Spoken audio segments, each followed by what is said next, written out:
All right, Shabbos, say good morning. Good morning. Let us begin by thanking all of our sponsors for this morning's shir. To thank our Talmud Torah sponsors for the month of Elul, Jerry and Sora Wolasky, for dedicating all the Shimshon Roshels this month in the zechus of refuah sheleimah for Zecharya Dov ben Perel Shira.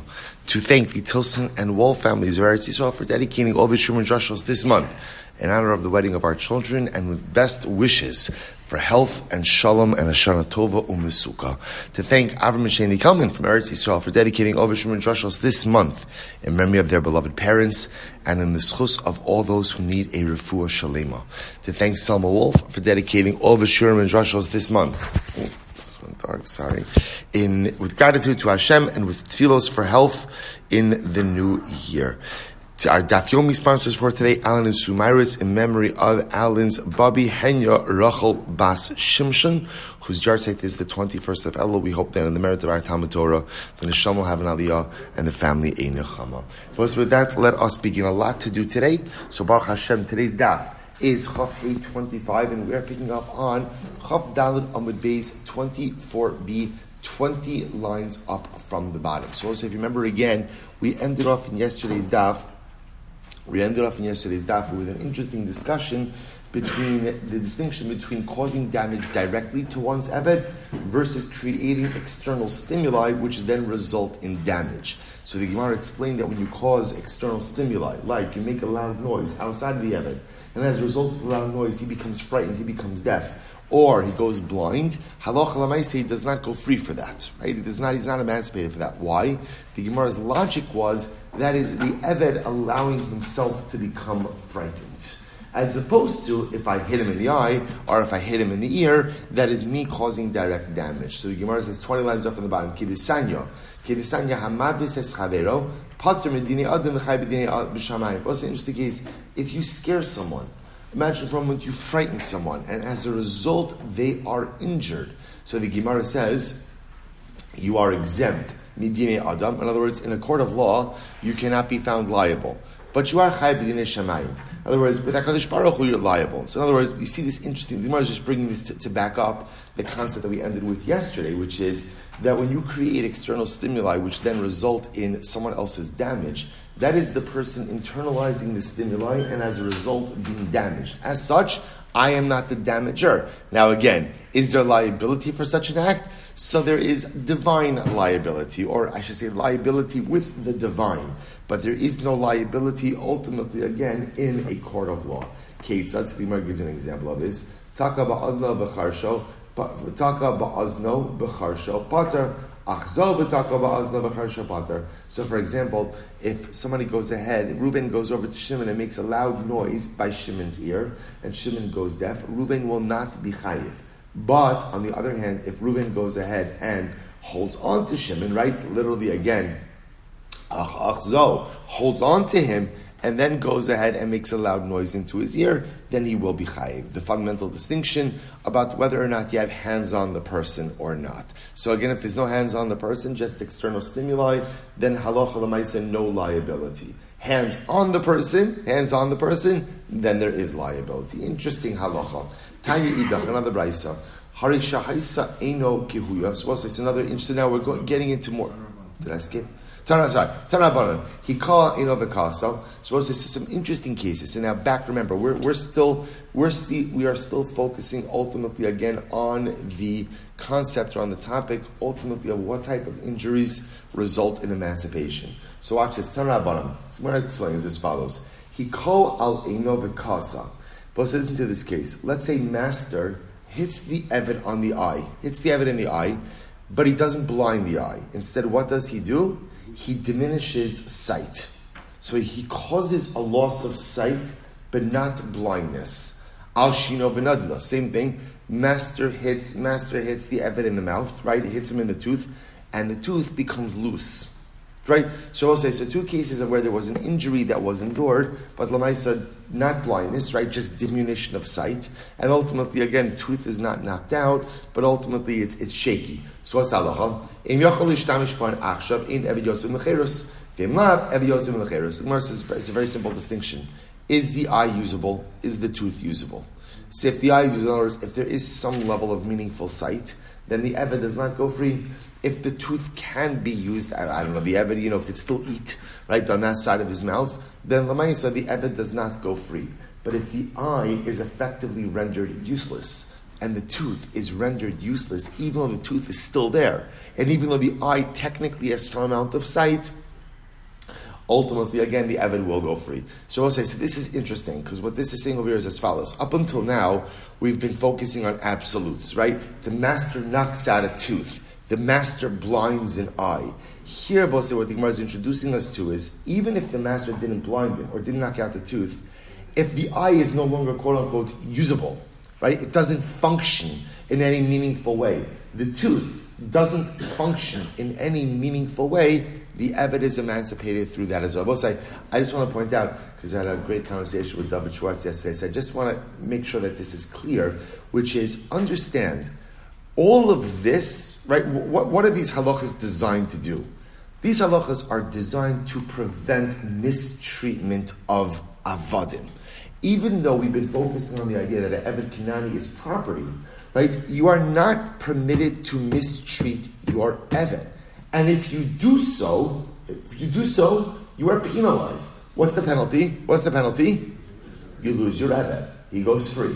So just to point out, this is, so on one hand, we always speak about an Eved Kinani is like karka. He's like property. So I can do whatever I want with my karka. You can do it with your karka. Your Eved Kinani is a human being. And as such, there are laws which govern the way you interact with him. Okay, let's go weiter. Tanya Idach, another brisa. So he says, Hare shahaisa eino keuya v'sama. So we'll say, listen to this brisa. What if the Eved already had diminished sight in one eye? In other words, that's the way he came to me. All right, as I bought the Eved, he already had diminished sight in one eye. Then what do?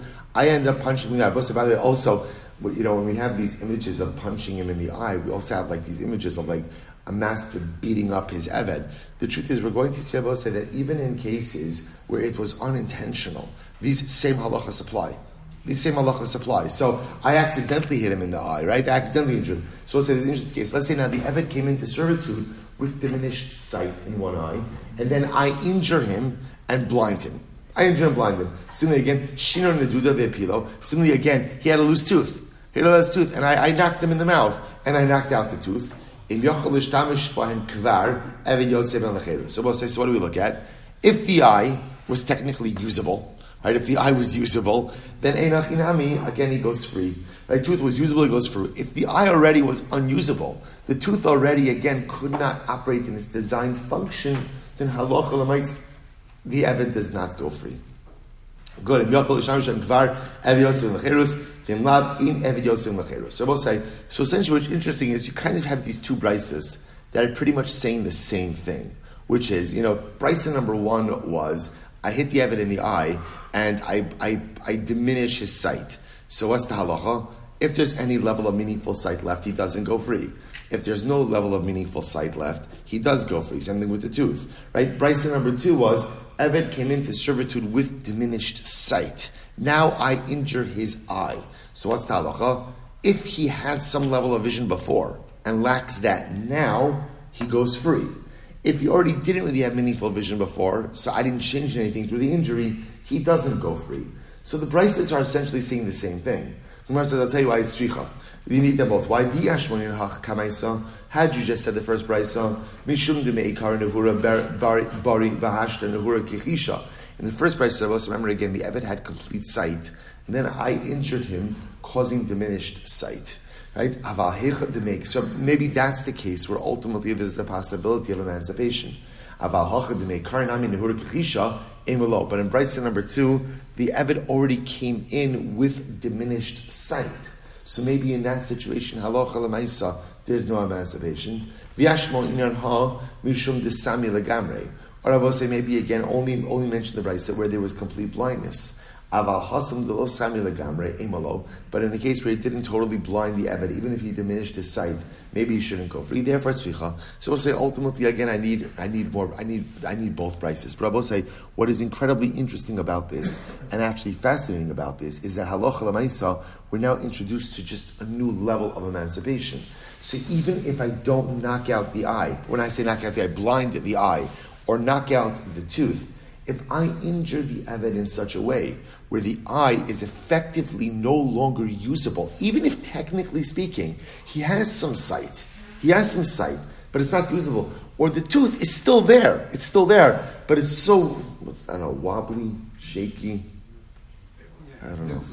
Dr. Elmer just walked in, so I don't know what's the. It's got to be a technical lashon for a wobbly tooth.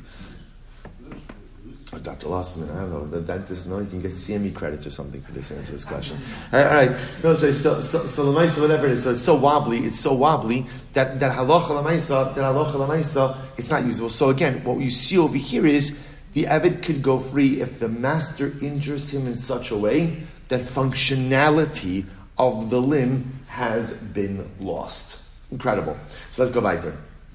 So this is going to open the door to a whole new discussion. Tarabanan. Both said, listen to this case. This is incredible. Haya sharisha haya rabba rofe va'amar lo likcha lo eno b'sama lachtra lo shino v'hepila. Both said, listen to this great case. Imagine the master, right, is an ophthalmologist. Right? The master is an ophthalmologist. So what happens? So the Eved says, listen, master, my eye is really bothering me. Would you mind taking a look, right? Examining my eye. Applying, lichol literally means to apply like an eye ointment. Or the master is a dentist, and the Eved says, I'm having a terrible toothache. So what happens? The master will say, now here I just want to point out, this is a case of zero malicious intent. Like fakir, just the opposite. This is a case of the master trying to help. So the master treats the eye condition and ends up blinding the Eved. The master treats the tooth condition, right, and ends up knocking out the tooth. So what's the halacha, Bosai? What's the halacha? Sichek ba'adon v'yatz l'cherus. The Eved laughs the whole way out the door. In other words, it means the Eved goes free. The Eved goes free. In other words, I will say, so what's interesting, so here what you see is that halacha l'maisa, even without any vestige, without any bit of intent of malice or intent to damage, if the master causes injury, the Eved goes free. And I will say, this just highlights again how careful the Torah is trying to make the Adon with the care of the Eved. Incredible. Rabbi Shmuel says no. Rabbi Shmuel disagrees. He says, V'shichasa ad she's kavin l'shachsa. Rabbi Shmuel disagrees. He says that is incorrect. That is incorrect. The only time an Eved goes free is when there is intent to damage. And that's because I will say the lashon of the pasuk is V'shichasa. Right? The master does something destructive to the Eved. But if the intent was to help, but the help ultimately again results in the loss of the eye, loss of the tooth, the Eved does not go. So both say it's a fundamental machlokes over here. Rabbanon, hay v'shichasa ma'avde. What did the Rabbanon do with the phrase of v'shichasa? So the Gemara said, Mibayla l'chidisanya. Rabbi Lazar Omer, harisha hoshit yado l'may shivchaso, v'sima uba sherene'eha. So Rabbi said, this is an interesting case. Let's say the master is trying to help his maidservant give birth. Right? In the course of helping the maidservant to give birth, he blinds the baby. Right? He's helping to try to deliver the baby. He blinds the baby. So Rabbi says, so what's the halacha? Potter. In that case, the master is potter. Why? My time of the amakra v'shichasa. So we'll say, so just to point out, what's there in that case and the case of where the master is trying to treat the eye ailment is a very big distinction. Rashi points out, in the case where the master is trying to treat the eye ailment, I will say he has kavana to do what? To deal with the eye. As opposed to the case where he's delivering the baby, where the damage is total. In other words, he has nothing to do. He's not aiming for the eye. He's trying to help deliver this baby. In the course of delivering the baby, he damages the eye. So that Rabbi Lazar will say, or that I should say, the Rabbanan will say, that's a case where there's no premeditated involvement with the eye.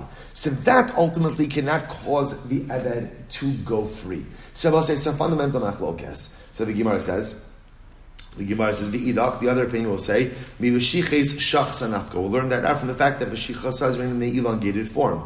V'idach. The other opinion will say, "Shiches shachsa lo darish." She doesn't darish in the elongated form. So we'll say, so this is a dramatic machlokes, right? Again, so we'll say, see what's happening over here. So like we're kind of like expanding this out. We begin with like a paradigmatic case where we'll say, I think in our mind's eye, what we imagine this case, like the pure case to be, is like the servant didn't perform what the master wanted. What did the master do? What did the master do?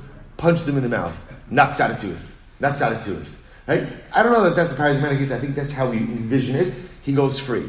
So now we'll say, now we're expanding it. Right? What do we see? Even if you don't knock it out, but you diminish functionality to the point that it's no longer really a usable part of the body, goes free. Not only that, you're trying to help.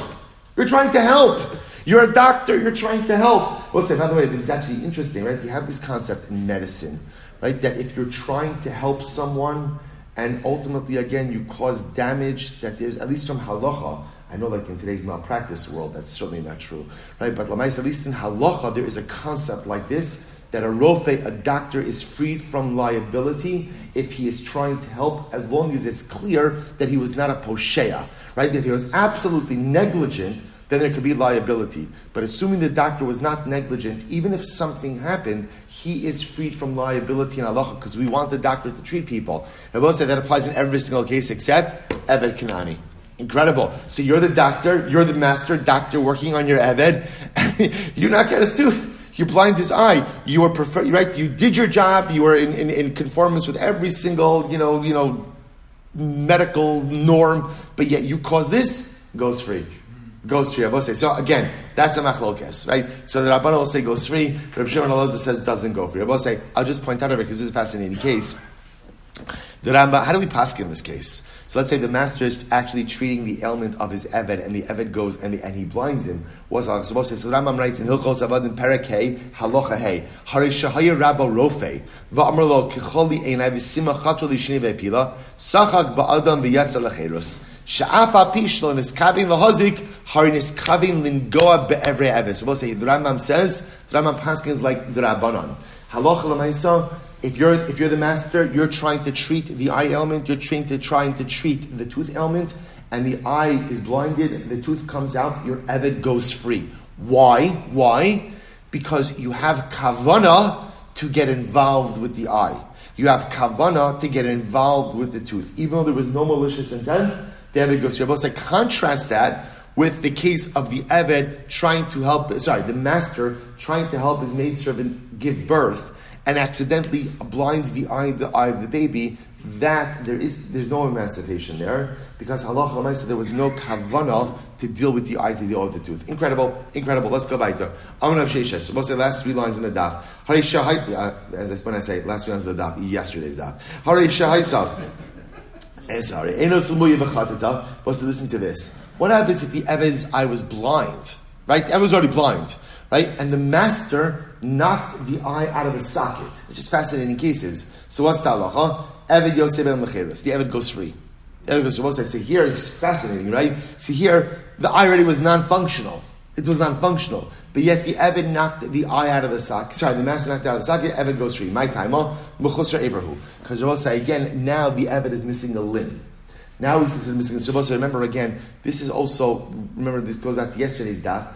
This was the distinction between tooth and eye, right? Tooth teaches us that if something is missing, eye teaches us that if something ceases to function. See, interestingly enough, if his eye was already blind, but now the master knocks it out of the socket, now he's m'chusra iver. He's missing a limb. And missing a limb ultimately is grounds for emancipation. So the Gemara goes right there. My time m'chusra iver v'tana tuna. We have a rice that supports this as well. Tamos v'zichus b'behema ve'tamos zichus ba'ofos. So both say the halacha by karbanos is that by behema, you need the animal to be complete, i.e. unblemished, and ultimately, again, to be male. And these halachas don't apply by bird offerings, right? Bird offerings can be blemished. Bird offerings, again, are gender neutral. So, yochol yav shagapa nikta ragla Nechtama'ina. You might have thought, therefore, by a bird, therefore, again, if its wing dried up, right, and fell, or if wing was clipped off, or its leg was clipped off, right, or its eye was missing, that you could offer it up. So we'll say, even by birds, as much as it could be blemished, it can't be missing a part of the body. So you see from here, I will say that halacha l'maisa, even if something is not working, once it's missing, that is considered to be a heightened form of blemish. So too, again, even if the Eved's eye was already blind, but now the master knocked it out, the Eved will go free. Amrav Chiva Ashi, Amrav Amarav. Haisalo, what's another interesting case? Top of Chafei. Haisalo Yeseres V'chatcha. What's a great case? What happens if the Eved had an extra finger? He was born with 6 fingers on one hand. And now what did the master do? The master cut off the extra finger. Extra finger. See, but it's like, no harm, no foul, whatever. Now, whatever. Hey, what did he do? What did he do? So the Gemara says, Eved Yotzei B'Mecheres. The Eved does go free. Why? Amrav Huna, Bohushin Isperes Agavayad. That is assuming, by the way, that 6th finger, I don't know exactly how this works, but that 6th finger is along the same line, right? In other words, I will say, as opposed to, I guess, like a 6th finger that could just like jut out from a different part of the hand, the 6th finger is arranged with the rest of the fingers. So because of that, again, it's considered to be a part of the body. And halacha l'maisa, if the master cuts it off, that would be grounds ultimately for emancipation. And I will say, that is how the Rambam paskins. Interesting. Okay, let's go back there. Sabi Dinuzayim, both say great case. Sabi, all great cases. Whoever thought, or I'll say, no, tell me this is not an exciting sugya. And somebody would have told you, Eved Kanani is going to be fantastic. You'd be say, sure. But now, Baruch Hashem. All right, Sabi Dinuzayno. Dinuzanyo. The elders of Nuzanyo, that's a place. They didn't come to Rav Chisda shir. Rav Chisda was very offended. Amar le Rav Hamnuna zil san inhu. Go essentially put them in cherem. So this is a good argument to come to shir. We're going to start utilizing this. There's a lot of lessons in this. First of all, number one, rabbis have feelings too. Right? That's right. They didn't show up in shir. He was very offended. We'll say, now obviously this wasn't just anyone. This was the elders of the city. So the truth is, when the elders of the city don't show up to the shir, it looks to a certain degree like a little bit of like a lack of allegiance, which depending on the leadership model in the city could ultimately be not so good for the running of the city. In any event, Rav Chisda obviously had his logic. He went to Rav Hamnuna. He said literally again, put them in cherem. Azul Amar Lahu. So Rav Hamnuna goes to the elders. So before he puts them in cherem, he says, let me try to understand what's going on over here. Amar Lahu, my time So Rav Hamnuna says to the elders, why didn't you come to Rav Chisda's shir? So Amrulay, they said to him, Amai Nesi, why should we go to a shir? We ask him questions, and he doesn't answer us. Wow. So they said, why should we come to shir? In other words, essentially we have nothing to learn. Right? We ask questions, doesn't answer. Amrullahu, mi ba'isu minai midi. So it was an interesting exchange here. So Rav Hamnuna says, tell me, have you ever asked me a question and I haven't answered it? So it's interesting what exactly Rav Hamnuna is saying over here. So it could be, just from this exchange, Rav Hamnuna was kind of like Rav Chisda's right-hand man. So again, Rav Hamnuna says to the elders, look, you asked Rav Chisda, but you can also ask me. Asking me is like asking Rav Chisda. So fine, they said, fine, we'll ask you. So by minei, Evet shesir surabo bebeitzim mahu. So they asked him the following question, right? They asked him, what happens, Rabbi say, if ultimately, again, the master castrates the Evet? Right? So I was like, can you imagine, like, if you're Rav Hamnuna, you're like, whoa, I was not expecting that one. Right? So the master goes in and castrates the Evet. So we'll say, mahu. Now, what's the sheleimah? This is very interesting. Mahu. Kimum galui dami olo. Is this like, now we'll say, going back to yesterday's daf, what's the criteria ultimately, again, for going free? Number one, it has to be a visible injury that doesn't regenerate.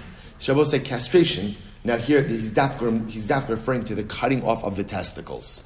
Is that called a mum galui or not? Now I will say, now what's the shaila? This is fascinating. It's actually really interesting. So Rashi points out, well again, are the beitzim, are the testicles, a visible part of the body?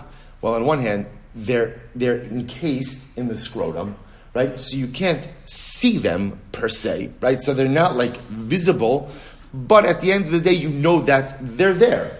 Right? So that's the shaila. Is that called a mum galoi or not? So poor Hamnuna, he's like, you want to ask me something on kashrus, maybe, like on Shabbos, he's like, sorry, not prepared with that one. So so we'll say Amrullah. So they said to Rav Hamnuna, Mashmecha, what's your name?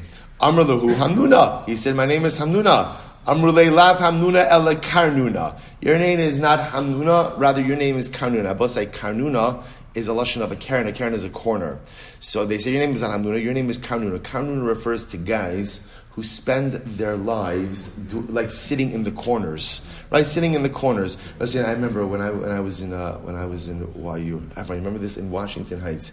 You used to have these guys who the whole day they were just sitting on overturned milk cartons, with like a cushion on it, and they were just like playing cards. Like it didn't matter what time of the day you went out, they were always there. That's Karnuna. That's Karnuna, right? They're just always just sitting around.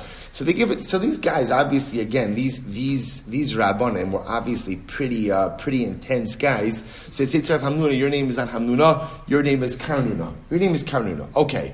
So we'll say, all right, that is the end of that exchange. So now the problem is Rav Hamnuna himself is curious about this. What is the halacha of siros if a master castrates his avadim? So listen to this. So he came before Rav Chisda. So now Rav Hamnuna comes back to Rav Chisda. And he says, this was the question they asked me, and what do you think? So Rav Chisda said, listen, the truth is, it's a Mishnah. It's a Mishnah. And by the way, I will say, this is Rav Chisda's way of also telling Rav Hamnuna, do you know why they answered you so sharply? Is because the truth is, the answer to this question is really found in a Mishnah. And you gotta know your Mishnayos. So Disnan, listen to this. Esrim va'arba rashe ivarim sheba adam. So we'll say, so remember again, you remember in yesterday's daf, the whole time we were quoting this list of 24 parts of the body, that if the master cuts it off of the eved, ultimately the eved goes free. So where is that list of 24? Here it is. But interestingly enough, as we're going to see, it's not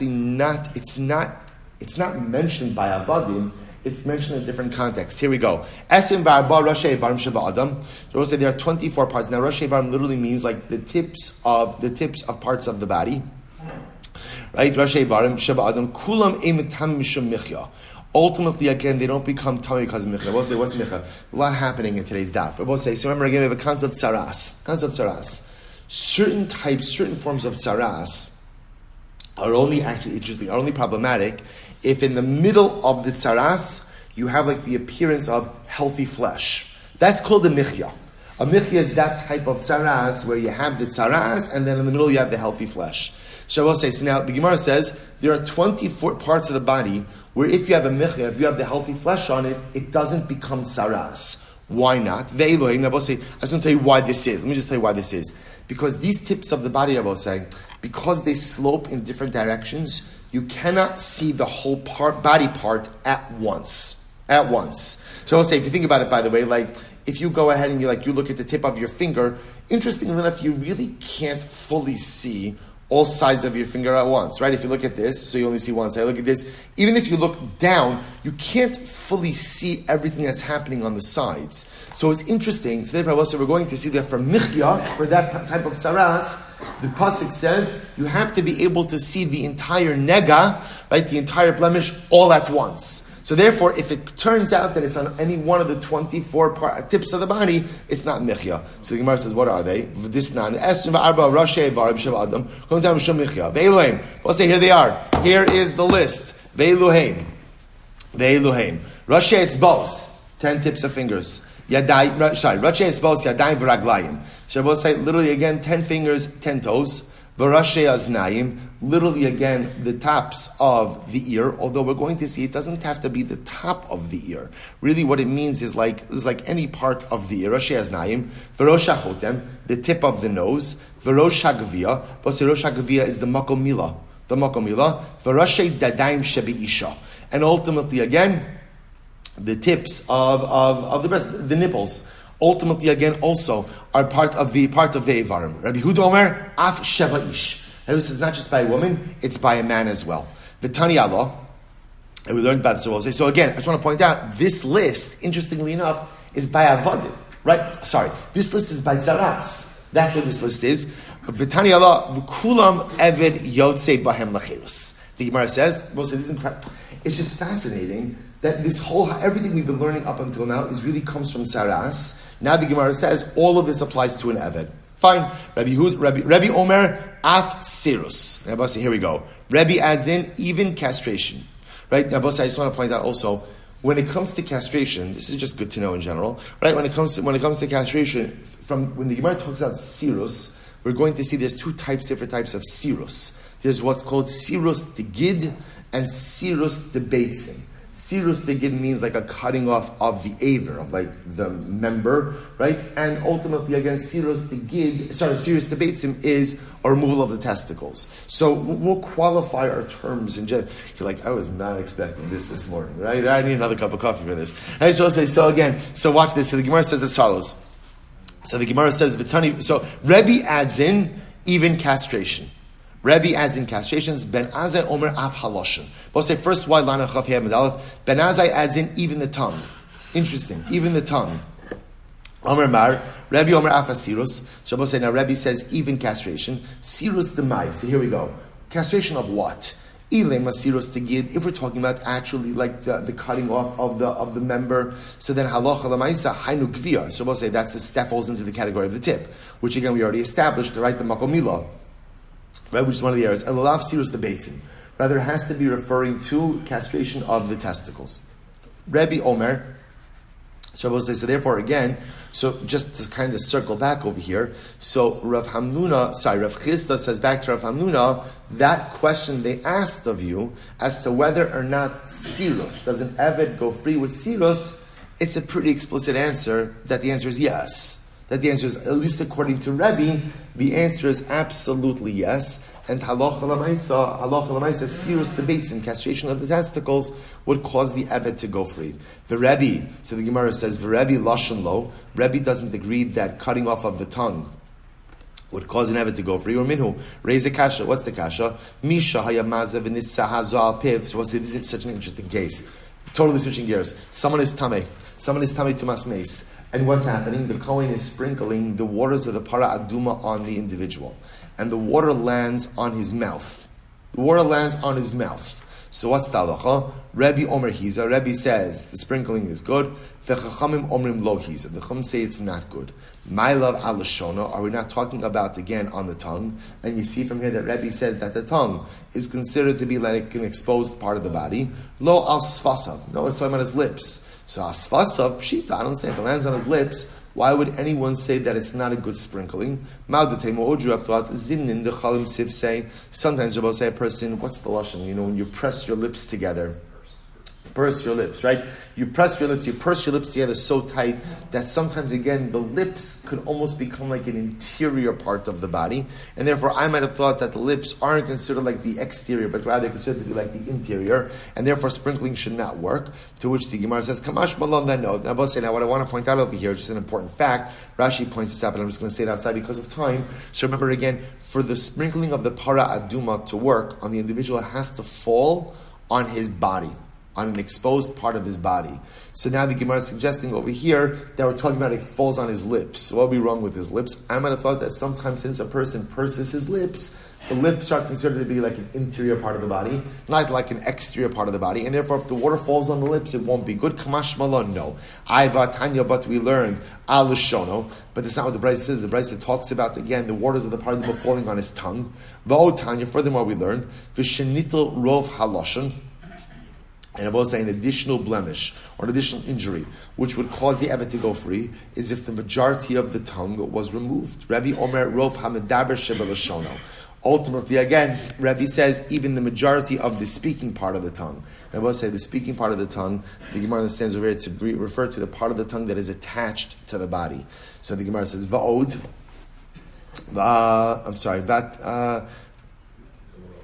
Good. Ella, Rebbe, Sirus, V'lomi by Lashon. Rather, we have to say like this. Rebbe holds that castration of the testicles, and of course it goes without saying, removal of part of the tongue, are reasons for emancipation. right? Rebbe includes both. Ben Azai Omer Lashon Aval Siruslo. Ben Azai says, I agree with removal of the tongue, right? If the master cuts off part of the Eved's tongue, the Eved goes free, but I disagree with castration. Castration is not going to be a reason to let him go free. Umay Af, so what does the word Af mean? Akamaisa. If that's the case, then put Ben Azai's statement first. Tana Shamala Rebbe Lakava, Shamala Ben Azai Vitani, Umishtal Zazmim Kama. So we'll say the Tana ultimately just recorded the opinions, ultimately as he heard them. Say Rabosai, what we are left with over here is as follows. The fundamental machlokes Ben Azai and Rebbe. Rebbe holds Rabosai that castration is grounds for emancipation. Right, so according to Rebbe, castration would satisfy the criteria. Number one, mumsha v'galoi, right, a visible injury, and again, it doesn't regenerate. Same thing with the tongue. Ben Azai agrees with the tongue, ultimately again rejects castration. Amr Ula says, Hakol modin le'inyan tuma, belashon le'inyan tuma degaluyu, eitz al sheretz. My taima asher yigabo amarachmana v'hai nami bar nigiyahu. So we'll say interesting here. So what happens? So Ula says everyone agrees that when it comes to tuma, ultimately again the tongue is considered to be a revealed part of the body. Take a quick look at Rashi le'inyan tuma. We'll say it's Rashi in the wide lines, about 6 lines in le'inyan tuma. To kaimolon maga beis astarim eino metame. Benafka b'mesechas nida mivakola sheyiga bo'azav. V'hai shatav. So listen to this halacha. The halacha is when it comes to halachas of tuma, a person can only become tameh if the tameh item touches a revealed part of the body.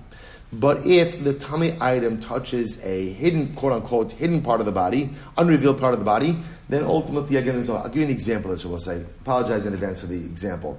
If somebody were to take a dead sheretz and to put it in your mouth, right, and it wouldn't touch any outer part of the body, it would just go right into your mouth, right, touch, let's say, the interior of your cheek, you would not become tummy with that. Now what Ula is introducing over Rabbi is what happens if the dead sheretz or some other type of tumah touches your tongue, right? What's the halacha with the tongue? So the tongue is considered to be an exterior, visible part of the body. That's the chap, le'inyan tumah. My time, what's the reason? Because the Torah says when it comes to tumah says that ultimately what becomes tummy, anything that the tummy item could touch, ultimately becomes tameh, and ultimately again the tongue could touch things outside of the body. So now listen to this. Le'inyan tvila, however, when it comes to an immersion in the mikvah, kitamun dami. Ultimately, again, I will say, then it is considered to be like a hidden part of the body. Now, I will say, now, what does that mean, like a hidden part of the body? So remember, again, the halacha by tvila is that the water need not touch the interior or hidden parts of the body. The water only needs to touch, ultimately, again, the external parts of the body. Therefore, when immersing, the mikvah waters need not touch my tongue. Okay? My taima, v'rachas b'sara b'mayim amrachmana. So the Torah says you shall immerse your flesh in the water. Ma b'sara me'avroi, af kol me'avroi. Just like the flesh is on the outside, so too the water only has to touch parts of the body that are on the outside as well. So they're both say, so isn't this fascinating? So everyone will agree that when it comes to tumah, the tongue is considered to be like an exterior visible part of the body. Therefore, if the tongue comes in contact with a davar tameh, the body becomes tameh, the person becomes tameh. But for tvila, for immersion purposes, the tongue is considered to be like an interior part of the body. Therefore, the water does not have to come in contact with it. Lo nechlaku ela inyan azah. The only way to say what's the machlokes? The machlokes is when you sprinkle the waters of the para aduma. What is the status of the tongue? I was about to say specifically, what happens if, when sprinkling the water only lands on the tongue, on the person who is tameh? Does that affect tara or not? Rebbe midami leilatuma. Rebbe compares the tongue, right? Rebbe compares the case of paraduma to tuma, and just like by tuma, the tongue is considered to be an exposed part of the body. So too, if the water falls on the tongue, that's a proper azal. For Rabbanan midami lulatfila, the Rabbanan ultimately again compared the tongue for paraduma to tefila purposes, and just like by immersion purposes, the tongue is considered to be an interior part of the body. So too, for paraduma, the tongue is an interior part of the body, and therefore, if the waters of the paraduma fall on the tongue, ultimately, again, it is not an effective sprinkling.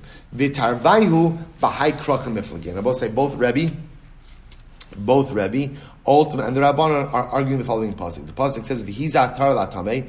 So Rebbe Savar, Rebbe says, here's how you have to read the pasuk. V'hiza hatar alatame b'yom hashlishi, or b'yom hashvi v'chit'o. Literally, again, the person who's tahar will sprinkle on the person who is tameh on the third day and on the seventh day, and ultimately, again, will purify him. So according to Rebbe, the act of purification is compared to the tumah. It's compared to the tumah. Just like when it comes to tumah, the tongue is considered to be an exposed part of the body. So too, by para aduma, the tongue is considered to be an exposed part of the body. And therefore, if the water lands on the tongue, that is an effective sprinkling. So the Gemara says, good. Savri, v'chit'o b'yom hashvi, v'chibeis b'gadav rachatz b'mayim. So we'll say they just placed the comma on the pasuk in a different place. So the Rabbanan read is, you shall become purified on the seventh day, you shall launder your clothing and immerse yourself in the water. So what do you see from here? The Torah compares paraduma to immersion in the mikvah. And just like by immersion in the mikvah, the tongue is considered to be an interior part of the body, so too ultimately again, for paraduma, the tongue is considered to be an interior part of the body as well. And therefore, if the waters of the paraduma were to land on the tongue, that would be an ineffective sprinkling. For Rabbana nami netami letuma. So both say, so why don't the Rabbana also compare it to tuma? Tara mitara havere lemil. It makes more sense to go ahead and compare tara to tara. The Rebbe netami letvila. Why doesn't Rebbe compare it to immersion? The chibeis begadav hefsekayin. That phrase the chibeis begadav ultimately again goes ahead and interrupts. So Rabbi say, so here's what we have so far. We have over so far. So we'll say it's fascinating. How do we get into this? We're just trying to figure out if the master cuts off a piece of the Eved's tongue, does he go free or not? Rabbi say, what does that fundamentally depend on? Is the tongue considered to be a visible part of the body or not? Because remember again, the only time an Eved goes free is if halach l'maisa the master injures him in a part of the body that's visible and doesn't regenerate. So is the tongue considered to be a visible part of the body? So it turns out, Rabbi said that what? That really the status of the tongue is subject to machlokes. See, here's what we know. Here's what everybody agrees on. When it comes to tumah, the tongue is considered to be like an exposed part of the body. And therefore, if the tongue comes in contact with a davar hatameh, the person becomes tameh. When it comes to immersion in the mikvah, the tongue is considered to be like what? An interior part of the body. Therefore, the water need not come in contact with the tongue. What's the machlokes case? Machlokes case, para aduma.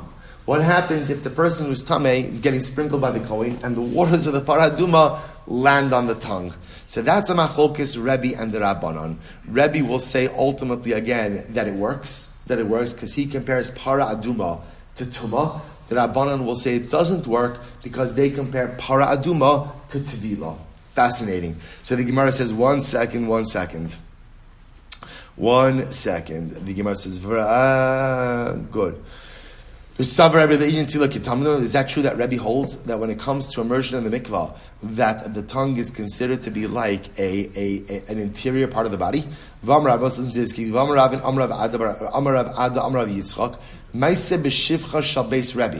There was once an episode of a shifcha maidservant in the house of Rebbe. Shetavla, she went to the mikvah. I will say now, why would the shifcha be going to the mikvah? What's that? Because remember again, if the shifcha is going to be eating truma, which she is entitled to, or the shifcha is going to be eating karam pesach, she has to be ritually pure, right? So the shifcha is going to the mikvah. She's going to the mikvah. What happens? And when she came out, she came out of the mikvah, the nimsa etzem bein shinah. She found like a bone in between her teeth. And I will say, what happened? Rabbi required her to do another immersion. Why? I will say because it was a chatzitza. A chatzitza, ultimately, again, right, there was an interposition. There was something in her mouth. So what do you see from here? That the items inside the mouth, ultimately, again, are not considered to be like interior spaces. Remember again, because if the mouth and the tongue were really interior spaces, then what? Any chatzitza, right, any interposition in there shouldn't matter. The fact that he required a second immersion indicates to us that in fact, for immersion purposes, the mouth, and by extension the tongue, are considered to be like exterior spaces. To which the Gemara says, no. You're right. Really, the mouth, the tongue are interior spaces, and therefore, they do not require the water to enter. However, makom haroy lavo bo mayim ba'inon. But the halacha is the interior of the mouth has to be fit for water entry. right? And this is, by the way, this is how he passed in halacha l'maisa, right? When a woman or anyone goes to the mikvah, you don't have to open your mouth in the mikvah, right? Depending on which mikvah you use, that is very important, right? So l'maisa again, right? You don't have to go ahead. You don't have to open your mouth, right, when you go into the mikvah, but the interior of the mouth has to be roi, has to be fit. If the water were to come there, that there would be no problem. So that's why there can't be any type of chatzitza. And as the Gemara is just saying, it's a different technicality. Kid Rabbi Zera, Don Rabbi Zera, kalarai labila in bila ma'akev. So also about karban mincha, we've seen this phrase many times. Karban mincha dahadiz halacha, that you're supposed to go ahead and mix the mincha. Right? You have flour, you have oil, you have levona. So you have to mix everything. What if you didn't mix everything? The karban mincha is kasher, but it has to be fit for mixing. So something that is fit for mixing, even if you didn't mix it, ultimately again, it's fine. Rabbi say, but if halacha l'maisa you have a karban mincha that is not fit for mixing, Rabbi say, when would the karban mincha not be fit for mixing? If you piled too much mincha into the klisharis, into the bowl, so that if you were to mix it, everything were to pour over the side, that's a karban mincha that's not fit for mixing. So what's the halacha there? Ultimately, again, ma'akev espo. Rabbi say, so therefore, again, what the Gemara suggests over here is that halacha l'maisa, this whole idea about the interior of the mouth being ready for water is a totally separate halacha. We are still in our pre-established categories that for immersion purposes, everyone is agreeing that the tongue is considered to be like the interior part of the mouth. For tumah purposes, everyone is agreeing that the tongue ultimately, again, is considered to be like an external part of the body. The machlokes is by paraduma. To which the Gemara says, kitanoi. And we'll say, so now remember again, the tongue is actually not our kaf base, 25b, top line. We'll say, so just to point out, remember, the tongue is actually not our primary discussion over here. We'll say, what is our primary discussion over here? Castration. Right? It's all about castration. So we'll say, so the mice saying that's how we got into this. Like, is that considered to be the type of injury that would cause the evet to go free? To which the Gemara says, kitanoi. In reality, it's a machlokes. And I will say, what does it all hinge on? What does it all hinge on? It all hinges on is castration considered to be a visible injury or not? That's the shaila. Is it a visible injury or not? So the Gemara says, kitanoi umalch v'kasos v'nosach v'karos.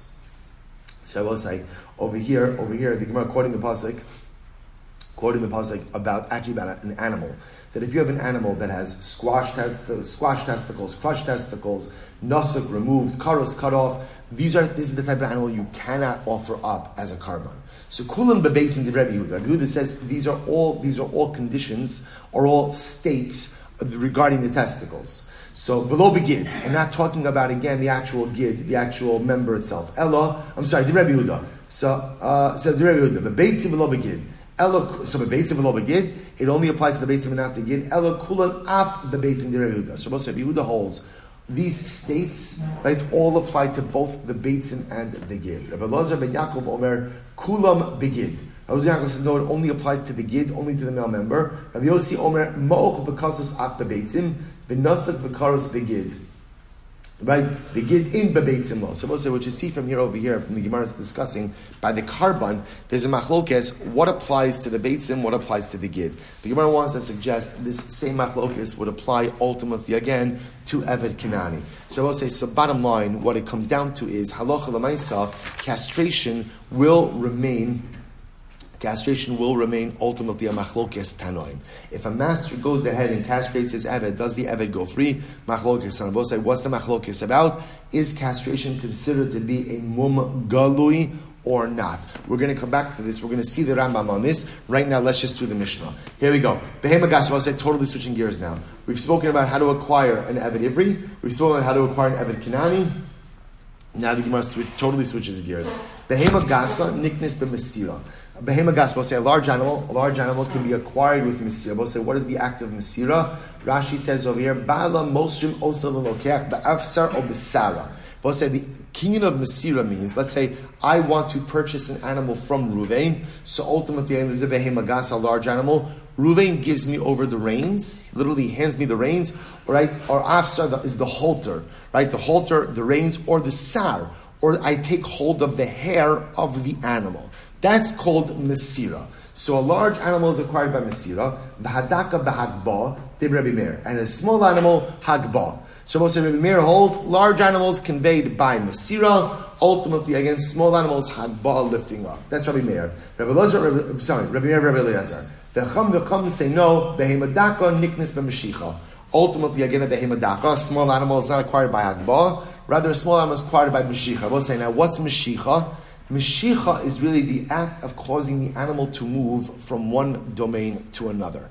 It could be either you pulling the animal, it could also be you calling the animal and the animal coming, or it could be like giving the animal a little zetz, causing the animal to move. So we'll say 3 different kinyanim mentioned over here.